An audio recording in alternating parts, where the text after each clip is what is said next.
برو کشید ز پیچا کے ہست بود مرا، چہ اقدہا کے مقام رضا کشود مرا، راضی برضائے رب ہر حال۔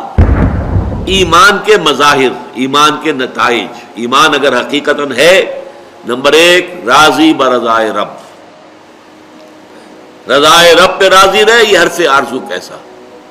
اسی کو اقبال نے کہا ہے برو کشید ز پیچا کے ہست بود مرا، چہ اقدہا کے مقام رضا کشود مرا، راضی برضائے رب ہر حال۔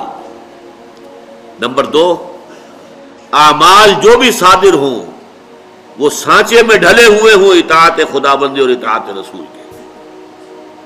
نمبر تین، توکل صرف اللہ پر ہو، بھروسہ کسی شے پر نہ ہو، مادی وسائل پر نہ، اپنی طاقت پر نہ، اپنی ذہانت پر نہ، اپنی فطانت پر نہ، اپنی صلاحیت پر۔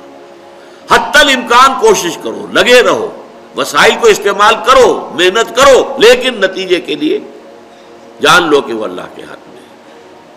نمبر چار، ہمیشہ اپنا معاملہ اللہ کے حوالے کیا، وَأُفَوِّضُ أَمْرِي إِلَى اللَّهِ إِنَّ اللَّهَ بَصِيرٌ بِالْعِبَادِ، میں اپنا معاملہ اللہ کے حوالے کرتا ہوں۔